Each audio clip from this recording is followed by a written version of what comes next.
Senior صحافی اور تجزیہ کار جاوید چودھری کے مطابق ہم اسے پکڑیں گے، خواہ پورا بینک آف امریکہ خالی کیوں نہ ہو جائے۔ یہ الفاظ صدر جارج بش کے منہ سے نکلے تھے۔ CIA کو 2005 میں اطلاع ملی اسامہ بن لادن حیات ہیں اور یہ افغانستان اور پاکستان کی سرحد پر کسی گاؤں یا شہر میں روپوش ہیں، اور CIA کو اسے تلاش کرنے کے لیے صدر کی خصوصی اجازت درکار ہے۔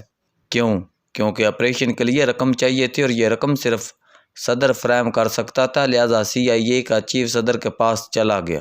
صدر بش نے پوچھا آپریشن کے لیے کتنی رقم درکار ہے؟ چیف نے جواب دیا ہم سردست کچھ کہہ نہیں سکتے۔ صدر نے پوچھا اور وقت کتنا چاہیے؟ اس کا جواب پھر وہی تھا ہم کچھ نہیں کہہ سکتے، سال بھی لگ سکتا ہے اور 2 دہائیاں بھی۔ صدر نے لمبی سانس لی اور کہا ڈن، تم لادن کی تلاش شروع کرو، ہم اسے پکڑیں گے خواہ پورا بینک آف امریکہ ہی خالی کیوں نہ ہو جائے۔ اور یوں CIA نے اگلے ہی دن کام شروع کر دیا۔ جارج بش 2009 تک صدر رہا۔ اگلے 4 سال صدر نے آپریشن نہیں رکنے دیا، اس پر اربوں ڈالر خرچ ہوئے۔ صدر یہ رقم خصوصی اختیارات کے تحت جاری کرتا رہا۔ جارج بش کے بعد باراک حسین اوباما صدر بن گئے۔ جارج بش نے اسامہ بن لادن کی فائل ان کے حوالے کی اور وائٹ ہاؤس سے رخصت ہو گیا۔ صدر اوباما نے بعد ازاں تسلیم کیا میں نے کئی بار سوچا میں یہ آپریشن بند کرا دیتا ہوں، مجھے یہ صحیح لاحاصل محسوس ہوتا تھا۔ ہم 2011 کے شروع تک 1 انچ بھی آگے نہیں بڑھے تھے، لیکن مجھے ہر بار جارج بش کا یقین اور کنوکشن روک لیتی تھی۔ بہرحال یہ سلسلہ چلتا رہا یہاں تک کہ CIA مارچ 2011 تک اسامہ بن لادن کے ٹھکانے تک پہنچ گئی اور اس نے اس کی وہاں موجودگی کی تصدیق بھی کر لی۔ قصہ مزید مختصر، امریکہ نے 2 مئی 2011 کی درمیانی رات ایبٹ آباد میں آپریشن کیا، اسامہ بن لادن کو قتل کیا اور اس کی میت افغانستان لے گیا۔ آپریشن کی تکمیل کے بعد صدر اوباما نے جارج W بش کو فون کیا۔ یہ اس وقت ٹیکساس میں اپنے فارم ہاؤس پر تھے۔ صدر اوباما نے انہیں دعوت دی، یہ آپریشن آپ نے سٹارٹ کیا تھا، لہذا آپ واشنگٹن آ جائیں، ہم دونوں مل کر دنیا کو اس صدی کی سب سے بڑی خبر دیتے ہیں۔ جارج بش نے یہ پیشکش سن کر صدر اوباما کا شکریہ ادا کیا اور اس کے بعد کہا مسٹر پریزیڈنٹ میں اپنی مدت پوری کر کے گھر آ گیا ہوں اور اپنی ریٹائرمنٹ انجوائے کر رہا ہوں۔ اس وقت آپ امریکہ کا صدر ہیں، آپ جانیں، اسامہ بن لادن جانیں، CIA جانیں اور میڈیا جانیں، آپ میری طرف سے معذرت قبول کرنے۔ جارج بش نے اس کے بعد فون بند کیا۔ وہ اپنے پسندیدہ گھوڑے کے پاس گیا اور اس کی کمر پر تھپکی دی، چھلانگ لگا کر اس کی پیٹھ پر بیٹھا اور اپنے فارم ہاؤس کے چکر لگانے لگا۔ صدر جارج بش کی طرح دنیا بھر کے حکمران اپنی مدت حکمرانی کے بعد پرائیویٹ لائف کو انجوائے کرتے ہیں۔ بل کلنٹن ہو یونیورسٹیوں میں لیکچر دیتا ہے اور گالف کھیلتا ہے، آپ نے اسے کبھی لائم ٹائم میں نہیں دیکھا ہوگا۔ جیمی کارٹر 18ویں برس کی عمر میں اپنے گاؤں کے چرچ میں لیکچر دیتا ہے۔ صدر اوباما کتابیں لکھ رہے ہیں اور نیٹ فلکس کے ساتھ مل کر فلمیں، سیریز، ڈاکومنٹریز اور فیچر فلم بنا رہے ہیں۔ برطانیہ میں جان میجر ریٹائرمنٹ کے بعد لارڈز کے اسٹیڈیم میں کرکٹ میچ دیکھا کرتے تھے۔ مارگریٹ تھیچر 11 سال برطانیہ کے وزیر اعظم رہنے کے بعد سارا دن کتابیں پڑھتی تھی اور انہیں اپنی بطخوں کو دانہ ڈالتی تھی۔ صدر یاک شراک 12 برس اب فرانس کا صدر رہا۔ یہ ریٹائرمنٹ کے بعد چھوٹے چھوٹے ٹاؤنز اور دیہات کی سیر کیا کرتا تھا۔ منموہن سنگھ بھارت کا 10 سال وزیر اعظم رہا، جس کے بعد گردواروں کا فرش دھوتا تھا، یاتریوں کے جوتے صاف کرتا تھا اور اپنے پوتے پوتیوں اور نواسے نواسیوں کے ساتھ کھیلتا تھا۔ اٹل بہاری واجپئی 6 سال وزیر اعظم رہنے کے بعد کتابیں پڑھتا اور لتا منگیشکر کے گانے سنتا تھا۔ وہ بھوجن بھی کھاتا تھا اور بوڑھے دوستوں کے ساتھ گپ شپ بھی لگاتا تھا، اور جاپان میں اس وقت 18 سابق وزیر اعظم ہیں۔ یہ سائیکل چلاتے ہیں، یونیورسٹیوں میں لیکچر دیتے ہیں، کھیتی باڑی کرتے ہیں اور سوشل ورک میں وقت گزارتے ہیں۔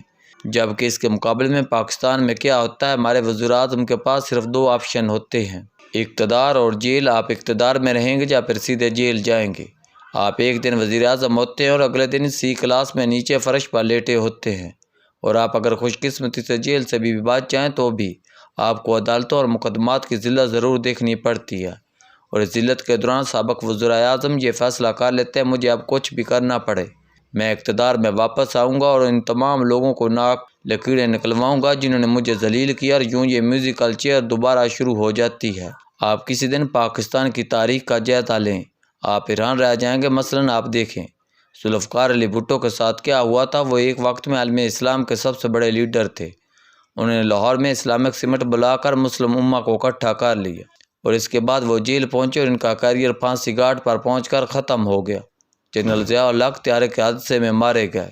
یہ بھی اگر زندہ ہوتے تو ان کے ساتھ بھی بھٹو جیسا سلوک ہوتا۔ جنرل ضیاء الحق کے بعد میاں نواز شریف اور بے نظیر بھٹو کے درمیان جیلوں کی میوزیکل چیئر شروع ہو گئی اور یہ دونوں ایک دوسرے کو جیلوں اور عدالتوں میں گھسیٹتے رہے۔ انتقام اور اقتدار کے اس کھیل میں آصف علی زرداری کے 11 سال جیلوں کی نظر ہو گئے، جبکہ بے نظیر بھٹو کو جلاوطنی کاٹنا پڑ گئی۔ میاں نواز شریف کو بھی دوبارہ جیلیں اور جلاوطنیاں دیکھنی پڑی۔ میاں شہباز شریف، شاہد خاقان عباسی، حمزہ شہباز اور مریم نواز کے ساتھ بھی کیا کیا نہیں ہوا اور یہ کس کس جیل میں خوار نہیں ہوئے۔ عمران خان اقتدار میں آئے تو یہ اسٹیبلشمنٹ کی ڈارلنگ تھے۔ یہ طاقت کے گھوڑے پر بیٹھ کر سیاستدانوں کے پنکھے اور AC بند کرا دیتے رہے۔ یہ رانا ثناء اللہ جیسے سیاستدانوں پر ہیروئن ڈلواتے رہے۔ یہ سیاسی مخالفین کو مونچھوں سے بھی پکڑتے رہے۔ لیکن آج وہ عمران خان کہاں ہیں جو 1.5 سال پہلے تک صدر ڈونلڈ ٹرمپ سے ورلڈ کپ جیت رہے تھے؟ مہاتیر محمد اور اردوغان کو حکومت کرنے کے طریقے بتا رہے تھے۔ چین کے صدر کو اسلامی معیشت پر آدھا گھنٹے لیکچر دیتے تھے۔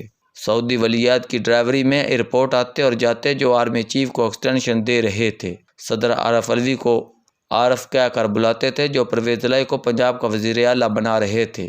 قومی اسمبلی سے استعفے دے رہے تھے، اسمبلیاں توڑ رہے تھے اور ہزاروں گاڑیوں کے قافلوں میں ہائی کورٹ جا رہے تھے اور ان کی متاثرین اور ان کی گرفتاری پر فوجی تنصیبات پر حملے کر دیتے تھے۔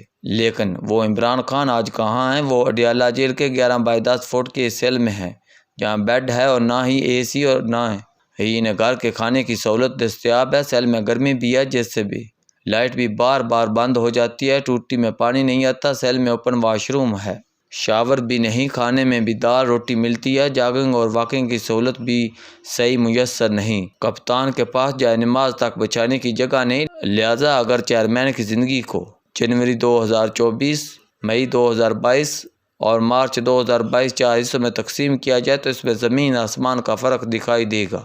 کہاں ایک وقت تھا عثمان بزدار محمود خان کو وزیر اعلیٰ اور عمران اسماعیل اور چودھری سرور کو گورنر بنایا دیا کرتے تھے۔ یہ عارف علوی کو صدر، اسد قیصر کو سپیکر اور جنرل باجوہ کو مزید 3 سال آرمی چیف بنا دیتے تھے۔ یہ صدر شی جن پنگ، وزیر اعظم مہاتیر محمد اور طیب اردوغان کو گائیڈ کرتے تھے اور سعودی عرب اور ایران کے درمیان 1450 سالہ پرانا تنازع ختم کرانے کی کوشش کرتے تھے۔ انہیں گولی کھانے کے بعد بھی نیند نہیں آتی اور یہ اپنے وکلاء سے کہتے ہیں جو بھی کرنا پڑے کرو لیکن مجھے جیل سے نکالو۔ آپ اگر یہ دونوں انتہائیں دیکھ لیں تو آپ کو ان کے درمیان بہت فاصلہ ملے گا۔ یہ فاصلہ کیوں ہے؟ کیا ہمارے وزراء اعظم بھی دنیا کے دوسرے حکمرانوں کی طرح عزت کے ساتھ ریٹائر نہیں ہو سکتے؟ اور کیا یہ بھی اقتدار کے بعد آرام سے زندگی نہیں گزار سکتے؟ اور اگر ایسا ممکن نہیں تو کیا پھر یہ لوگ اپنے لیے کیوں آرام دہ جیل نہیں بنا سکتے؟ اگر یہ بھی ممکن نہیں تو کیوں؟ کیونکہ اگر عدالتیں اور جیل ہی ان کا مقدر ہیں تو یہ لوگ ایک ہی بار اپنے آخری ٹھکانوں کو بہتر کیوں نہیں بنا لیتے؟ مجھے آج تک اس سوال کا جواب نہیں مل سکا۔ کاش ہمارا چیئرمین آج بھی سمجھ جائے، کاش یہ جیل سے حقائق سے آگاہ کر دے، کاش